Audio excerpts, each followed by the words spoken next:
நண்பர்களே, இன்னைக்கு உங்கள சந்திக்கிறது எனக்கு ரொம்ப சந்தோஷம்.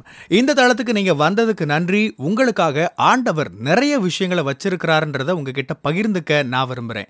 இன்னைக்கு உங்க கூட நான் பேச வேண்டிய விஷயத்துக்குள்ள போறதுக்கு முன்னாடி, சில விஷயங்கள சொல்லிக்க விரும்புறேன். நீங்க ஜான் கிஃப்டா அப்படின்ற என்னோட Instagram, Facebook, YouTube மூலமா என்ன ஃபாலோ பண்ணி என்னோட பதிவுகள நீங்க பெறலாம். தினமும் என்னோட பாட்காஸ்ட் நீங்க கேட்கலாம். ஆண்டவரோட கிருபையில அதெல்லாம் நல்ல கிரியை செய்து வர்றத நான் பார்க்கிறேன். நீங்களும் அத தினமும் கேளுங்க. நிச்சயமா அது உங்களுக்கு ஒரு பெரிய ஆசீர்வாதமா இருக்கும்னு என்னால சொல்ல முடியும். ஜான் கிஃப்டா அப்படின்ற என்னோட யூடியூப் சேனலை தினமும் பார்க்க மறக்காதீங்க. Fuel for the soul with John கிஃப்டா அப்படின்ற இங்கிலீஷ் பாட்காஸ்டையும் நீங்க தினமும் கேட்கலாம். www.johngifta.com அப்படின்ற என்னோட வெப்சைட்லயும் இதெல்லாமே இருக்கும். நீங்க சரியான இடத்துக்கு தான் வந்திருக்கீங்க. நம்ம எல்லாருமே தவறுகள் பண்ணத்தான் செய்றோம். நீங்க சில தவறுகளை தெரிஞ்சே செஞ்சிருக்கலாம். ஒருவேளை உங்களை சுத்தி இருக்கிறவங்க அதை செய்யாதன்னு சொல்லியும் நீங்க அதை செஞ்சிருக்கலாம். இப்ப அந்த தவறுகளோட பின்விளைவுகளை நீங்க எதிர்கொண்டிருக்கலாம். உங்க பாவங்களோட பின்விளைவுகளை நீங்க இப்ப அனுபவிச்சுட்டு இருக்கலாம். செய்யக்கூடாததை செஞ்சுட்டு அதனால வர்ற விளைவுகளை நீங்க இப்ப அனுபவிச்சுட்டு இருக்கலாம். ஒருவேளை செய்ய வேண்டியது செய்யாம விட்டதுனால ஏற்பட்ட விளைவுகளை எதிர்கொண்டு இருக்கலாம். அது என்னவா இருந்தாலும் சரி, இன்னைக்கு நீங்க இதை கேட்கிறீங்கன்னா அது ஏதோ தற்செயலா நடந்ததல்ல, எதேச்சியா நடந்ததல்ல. ஆண்டவர் உங்களுக்கு ஒரு முக்கியமான சத்தியத்தை நினைவுபடுத்த விரும்புறார்.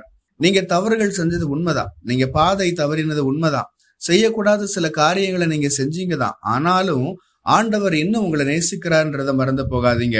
நீங்களும் நானும் பாவிகளா இருந்த போதே இயேசு நமக்காக சிலுவையில் மரித்தார். நாம் பாவிகளா இருக்கையிலே கிறிஸ்து நமக்காக மரித்ததினாலே தேவன் நம்மேல் வைத்த தமது அன்பை விளங்க பண்ணுகிறாருன்னு வேதம் சொல்லுது. நீங்க என்ன தவறு செஞ்சாலும் கூட அவர் இன்னும் உங்களை நேசிக்கத்தான் செய்யறாரு. தவறா புரிஞ்சுக்காதீங்க. நீங்க பாவத்திலேயே தொடருங்கன்னு நான் சொல்லல. நீங்க தொடர்ந்து தவறு செஞ்சுட்டே இருங்கன்னு நான் சொல்லல. நீங்க இப்படிதான் உருவாக்கப்பட்டிருக்கிறீங்க, அதனால இப்படியே செய்யுங்கன்னு நான் சொல்லல. நான் என்ன சொல்ல வர்றேன்னா, நீங்க தவறு செஞ்சுட்டாலும் சரி, நீங்க காரியங்களை குழப்பி போட்டிருந்தாலும் சரி, நீங்க ஆண்டவரோட மகிமையை இழந்திருந்தாலும் சரி, ஆண்டவர் இன்னும் உங்களுக்காக ஒரு திட்டம் வைத்திருக்கிறார். உங்களுக்கு தப்பிக்கொள்வதற்கான வழியை ஆண்டவர் வைத்திருக்கிறார்.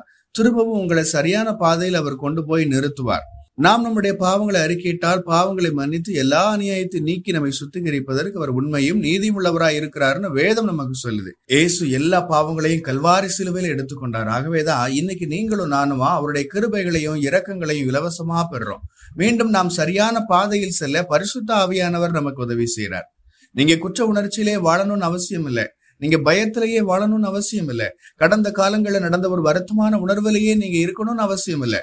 நீங்க உணர்வடைஞ்சு நான் திரும்பவும் சரியான பாதையில நடக்க ஆரம்பிக்கணும்னு நீங்களே சொல்லிட்டீங்கன்னா, வேதம் சொல்றதை நினைவுபடுத்துற, மேற்குக்கும் கிழக்குக்கும் எவ்வளவு தூரமோ அவ்வளவு தூரமாய் அவர் நம்முடைய பாவங்களை நம்மை விட்டு விலக்கினார்.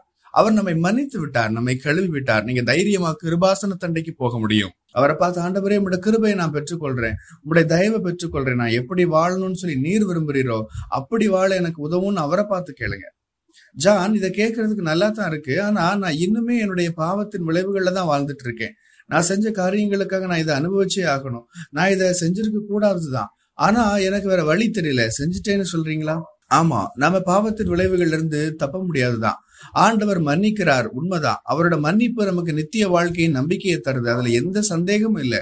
ஆனா உண்மை என்ன, நம்ம செஞ்ச பாவத்தின் விளைவுகள் இன்னும் நம் வாழ்க்கையில இருக்கலாம். தொடர் விளைவுகள் அது இருக்கலாம். அது நாம் தெரிந்து கொண்ட விஷயங்கள்னால நடந்ததுதான். அதுல இருந்து நாம தப்பவே முடியாது. நீங்க ஒரு குற்றம் செஞ்சிட்டீங்கன்னு வச்சுப்போமே, சட்டத்தின் பிடியிலிருந்து தப்பிக்க முடியுமா? முடியாது இல்ல. ஆண்டவரே என்ன மன்னிங்க, என்ன வெளியில கொண்டு வாங்கன்னு சொல்ல முடியாது. மன்னிப்பாரு, ஆனா நீங்க கொஞ்ச காலம் அந்த ஜெயில் தண்டனையை அனுபவிக்கத்தான் வேணும். என்ன சொல்ல வர்றேன், பாவங்களின் பின்விளைவுகள் நிச்சயம் உண்டு. யோசுவா 2ஆம் அதிகாரம் பாருங்க. வாக்கு பண்ணப்பட்ட தேசத்துக்குள்ள வேவுக்காரர்கள் போறாங்க.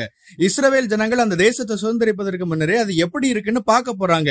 அந்த வாக்கு பண்ணப்பட்ட தேசத்துல ராகாப்ன்ற ஒரு வேசி இருக்கிறா. இதை நீங்க நல்லா புரிஞ்சுக்கணும். ராகாப் ஒரு வேசி, ஒழுக்கத்தின் அடிப்படையில தவறான ஒரு பெண். இப்படிப்பட்ட ஒரு வாழ்க்கை முறையை ஆண்டவர் நிச்சயமா இருக்கிறார். விபச்சாரம் செய்யறவங்க, கொள்ள கூட்டம், சட்டத்துக்கு புறம்பான காரியங்கள் செய்யறவங்க, இவங்கெல்லாம் அவங்களோட மையங்கள் அல்லது வீடுகளை சிட்டிக்கு நடுவுலயே வச்சிருப்பாங்க. நகரத்தோட முக்கியமான இடத்துலயே அவங்க இருப்பாங்க. இல்ல நகரத்தின் எல்லையில கடைசி பகுதியில் அவங்க இருப்பாங்களா? புறநகர் பகுதியில் இருப்பாங்களா? பொது ஜனங்க கிட்ட இருந்து தள்ளியே இருப்பாங்க. முறையான தொழில்கள் நடக்கிற இடங்கள்ல இருந்து விலகியே இருப்பாங்க. இந்த ராகாப்ன்ற வேசி, அவரோட வீடு எங்க இருந்தது? நகரத்தின் மைய பகுதியில இல்ல, யோசுவா 2:15 பாருங்க, அவள் வீடு அலங்கத்தின் மதிலில் இருந்தது, அலங்கத்திலே அவள் குடியிருந்தாள். அதனால தான் அந்த வேவுக்காரர்களை ஜன்னல் வழியே அவளால இறக்கி விட முடிஞ்சது. அவளோட வீடு ஏன் நகரத்தோட எல்லையில இருந்தது? ஏன் நகரத்தோட கோட்டை சுவரை ஒட்டி இருந்தது? ஏன் நகரத்தோட மையப்பகுதியில இல்ல? காரணம் அவளோட தொழில். அவ செய்யப்படக்கூடாத ஒரு தொழிலை செஞ்சா. அவ சரியானதை செய்யல, பாவமான ஒரு காரியத்தை தொழிலா செஞ்சா. அந்த வீட்டை வாங்குறதுக்கு ஏன் முடிவு பண்ணிருப்பா? அதுக்கு காரணம் அவளோட பாவம் தான். இருந்தாலும் நான் உண்மையான ஆண்டவரை கனப்படுத்த விரும்புறேன், சரியானதை செய்ய போறேன்னு முடிவு பண்ணி அவ மனம் திரும்பினப்ப என்ன நடந்தது? பாவத்தினால அவ தெரிந்தெடுத்த அதே ஒரே தெரிவு அவளும் அவளுடைய குடும்பத்தாரும் பாதுகாக்கப்பட காரணமா அமைஞ்சது. ஒருவேளை இன்னைக்கு நீங்க நான் பாவத்தோட விளைவுகளை எதிர்கொண்டுட்டே இருக்கிறேன்னு சொல்லலாம். இந்த பெண்ணோட வீடு மதில் மேல இருந்தது, நகரத்தோட எல்லை பகுதி கோட்டை சுவர். காரணம் அவளோட பாவ வாழ்க்கை. அவளோட பாவ வாழ்க்கையின் தொடர் விளைவு தான் அதுக்கு காரணம். ஆனாலும் அவ தன்னோட வாழ்க்கைய ஆண்டவருக்கு ஒப்பு கொடுக்க தீர்மானித்தப்ப அந்த எதிர்மறையான காரியத்தையே அந்த பாவத்தின் விளைவு மூலமாவே ஒரு நன்மை உண்டாகும்படி ஆண்டவர் மாற்றி போட்டார். நீங்க உங்களோட மீதி வாழ்க்கை முழுசும் குற்ற உணர்வோட கழிக்க வேண்டிய அவசியம் இல்லை.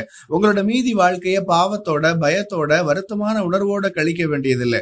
உங்களோட வாழ்க்கையை மறுபடியும் நீங்க ஆண்டவர்கிட்ட ஒப்பு கொடுக்கும் போது, ஆண்டவரே நான் எல்லாத்தையும் தாறுமாறாக்கிட்டேன், செய்யக்கூடாததை செஞ்சுட்டேன், நான் பாதை மாறிட்டேன், உண்மைதான், ஆனா இப்ப உங்ககிட்ட வந்திருக்கேன், எனக்கு உதவி செய்யுங்க, நான் உங்ககிட்ட வந்திருக்கிறேன், என்னை தூக்கி எடுத்துக்கோங்க, உங்ககிட்ட வந்து நிக்கிறேன், என்னை ஏற்றுக்கோங்கன்னு சொல்லுங்க. இப்படி சொல்ற ஒரு இருதயம் உங்ககிட்ட இருக்கா? எப்படி இந்த பெண்ணுக்கு ஒரு தவறுல இருந்து ஒரு அற்புதத்தை ஆண்டவர் உருவாக்கினாரோ, அதே போல அந்த பாவத்திலிருந்து, அந்த பாவத்தின் பின் விளைவிலிருந்து அற்புதமான ஒன்றை உங்களுக்கும் செய்வார். நீங்க எடுத்த தவறான தீர்மானத்தின் விளைவிலிருந்து அற்புதமான ஒன்றை உங்களுக்கு உருவாக்கி தருவார். ஆண்டவரே, இந்த வார்த்தைகள் ஒவ்வொருவரும் மனதாகவும் கடந்து போகட்டும், என்னை கேட்கிற ஒவ்வொருவரையும் ஊக்கப்படுத்தட்டும். ஆண்டவரே, அவர்கள் வருத்தத்திலும் பயத்திலும் குற்ற உணர்விலும் இருப்பார்கள் சொன்னா அவர்கள் யாவருக்கும் மாபெரும் மாற்றத்தை இன்றே அவர்கள் உணரச் செய்யும். விடுதலை அனுபவிக்கட்டும். தாங்கள் மன்னிக்கப்பட்டார்கள், நீர் அவர்களுக்காக ஒரு புதிய திட்டத்தை வைத்திருக்கிறீர், அற்புதமான ஆச்சரியமான ஒன்றை அவர்களுக்கு செய்ய போகிறீர் என்பதை எந்த சந்தேகமும் இன்றி அவர்கள் விசுவாசிக்கட்டும். இயேசுவின் நாமத்தில் ஜெபிக்கிறேன், ஆமேன். கர்த்தர் உங்களை ஆசீர்வதிப்பாராக. உங்களுடைய பகுதிகளில் பிரசங்கிக்க என்னை அழைக்க நீங்க விரும்பினா டிஸ்கிரிப்ஷன்ல இருக்கிற இமெயில் மூலமா என்ன நீங்க தொடர்பு கொள்ளலாம். பிரியமானவங்களே, இந்த செய்தி மூலமா நீங்க உற்சாகம் அடைஞ்சிருப்பீங்க, ஆசீர்வதிக்கப்பட்டிருப்பீங்கன்னு விசுவாசிக்கிறேன். திரும்பவும் ஞாபகப்படுத்துறேன், நீங்க ஜான் கிஃப்டா அப்படின்ற என்னோட இன்ஸ்டாகிராம், ஃபேஸ்புக், யூடியூப் மூலமா என்னை ஃபாலோ பண்ணி என்னோட பதிவுகளை பெறலாம். ஜான் கிஃப்டா அப்படின்ற என்னோட யூடியூப் சேனலை தினமும் பார்க்க மறக்காதீங்க. Fuel for the soul with John கிஃப்டா அப்படின்ற இங்கிலீஷ் பாட்காஸ்டையும் நீங்கள் தினமும் கேட்கலாம். பாட்காஸ்ட் எபிசோடுக்கு நீங்கள் உங்களோட ரேட்டிங், ரிவ்யூ கொடுத்து ஷேர் பண்ண மறக்காதீங்க. www.johngifta.com அப்படின்ற என்னோட வெப்சைட்லையும் இது எல்லாமே இருக்கும். இந்த ஊழியத்தால் நீங்கள் ஆசீர்வதிக்கப்பட்டிருந்து மற்றவங்களுக்கும் இதே ஆசீர்வாதம் சேரணும்னு விரும்பினா நீங்களும் எங்க கூட சேர்ந்து ஆண்டவரோட ராஜ்யத்தை கட்டுற இந்த பணியை உங்களோட நிதி ஆதரவு மூலமாகவும் தாங்கலாம். கூகுள் பே அல்லது நெட் பேங்கிங் அல்லது பேபால் மூலமா நீங்க ஆதரவு தரலாம். எல்லா விவரங்களையும் டிஸ்கிரிப்ஷன்ல நீங்க பார்க்கலாம். ஆண்டவர் உங்களை ஆசீர்வதிப்பாராக.